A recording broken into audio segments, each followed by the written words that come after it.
नमस्कार, शारदास किचनमध्ये खूप खूप स्वागत आहे। बघा, आज एकदम गावरान पद्धतीची गावरान रेसिपी घेऊन आलेली आहे मी तुमच्यासाठी। चिलाची भाजी।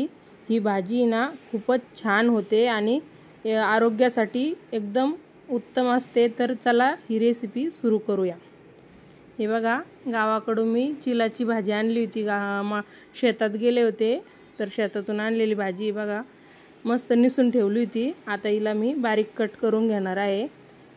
तर तशी पण शिजू शकता तुम्ही, पण कट करून घेतली तर पटकन शिजती। तर मी अशी बारीक कट करून घेणार आहे। तर ही भाजी आपल्या आरोग्यासाठी खूप छान असते।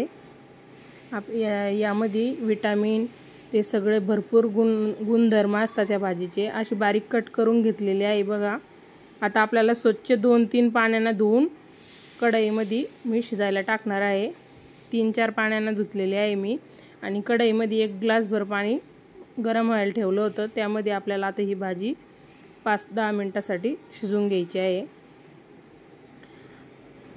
भाजी व्यवस्थित धुवून घ्यायची चांगली, कारण की माती असते तिला खूप। हे बघा, आता आपण 10 मिनिटासाठी झाकण ठेवून शिजू देऊया। आता तोपर्यंत आपण त्याचा मसाला तयार करून घेऊ। 10-15 हिरव्या मिरच्या आणि 1 लसणाची कांडी घेतलेली आहे मी शिलून। तर आपल्याला थोडी जाडसर काढून घ्यायची मिक्सरमध्ये। हे बघा, आता त्यामध्ये अर्धी वाटी शेंगदाणे भाजून घेतलेले आहे। मिरची काढल्याच्या नंतर शेंगदाणे टाकायचे आणि शेंगदाणे पण जाडसर ठेवायचे, आपल्याला बारीक करायचे नाही। बघू शकता तुम्ही। हे बघा, आपली भाजी शिजत आलेली आहे। बघू आपण चेक करून शिजली का म्हणून। जास्त वेळ लागत नाही या भाजीला शिजायला। आणि ह्या भाजीमध्ये तुम्हाला आवडत असेल तर हरभऱ्याची डाळ भिजवून टाकू शकतात। हे बघा, भाजी शिजलेली आहे आपली। ज्याला आवडत असेल त्याने हरभऱ्याची डाळ पण टाकू शकतात भाजी शिजायच्या टायमालाच। आता आपण भाजी घोटून घेऊया। तर ही घोटेल भाजी एकदम अशी चवीला अप्रतिम होते। मस्त घोटून घ्यायची। ते पाणी वगैरे काढायचं नाही भाजीतलं, कारण की आपण पहिलंच भाजी 2-4 पाण्याने धुतलेली असती। आणि भाजी घोटायच्या टायमाला मी गॅस बंद केलेला आहे। 2 चमचे बेसन पीठ टाकून घ्यायचं, म्हणजे हरभरा डाळी पीठ। आता आपण जे वाटण तयार करून घेतलं ते वाटण टाकून द्यायचं आणि त्याला चांगलं परत मिक्स करून घ्यायचं, म्हणजे चांगले एकजीव करून घ्यायचं त्याचा। बघू शकता तुम्ही, असं एकदम व्यवस्थित घोटून घेतली ना तर भाजीची चव खूप छान येते। आपल्याला हे सगळं मिक्स झाल्याच्या नंतर गॅस चालू करायचा आहे। बघा,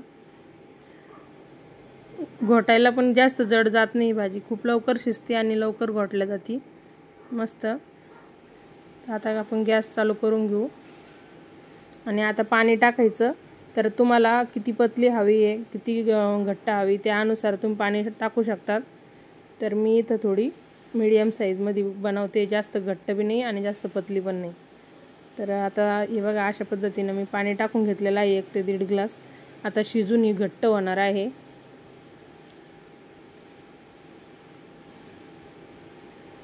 आता भाजी इकडं उकळत आहे आपली, तोपर्यंत आपण भाजी फोडणी करून घेऊ।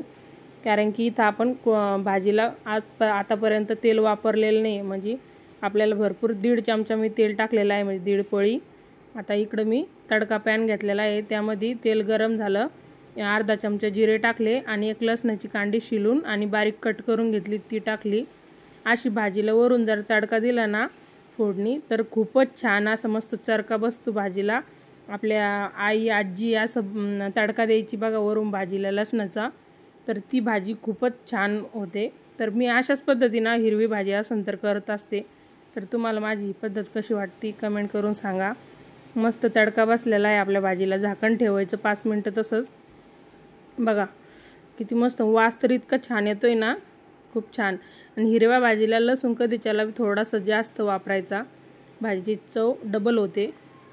बघा किती छान दिसते, एकदम अप्रतिम अशी भाजी दिसते आपली। तर आता आणखीन 5 मिनटं आपल्याला कमी गॅसवर शिजू द्यायचं आहे, म्हणजे लसणाचा फ्लेवर पूर्ण भाजीमध्ये उतरतो आणि भाजी आपली एकदम टेस्टी बनते। बघा, चवीनुसार मीठ टाकून घेऊ आपण, मिक्स करून घ्यायचं व्यवस्थित। माझ्या रेसिपी तुम्हाला कशा वाटत्या कमेंट करून नक्कीच सांगत जा। कुठं काही चुकलं तरी पण कमेंट करत जा। बघा, आपली भाजी एकदम मस्त परफेक्ट अशी शिजून तयार झालेली आहे। आता आपण गॅस बंद करूया आणि भाजी काढून घेऊया। आता ही भाजी तुम्ही बाजरीच्या भाकरीसोबत, ज्वारीच्या भाकरीसोबत, पोळीसोबत कशासोबत पण खाऊ शकतात। सगळ्यासोबत अप्रतिम अशी लागती। मी इथं ज्वारीच्या भाकरीसोबत तुम्हाला सर्व करून दाखवलेले आहे। तर मस्त ज्वारीची भाकर, भाजी आणि गाजर। आवडल्यास व्हिडिओला लाईक करा, चॅनलला सबस्क्राईब करा।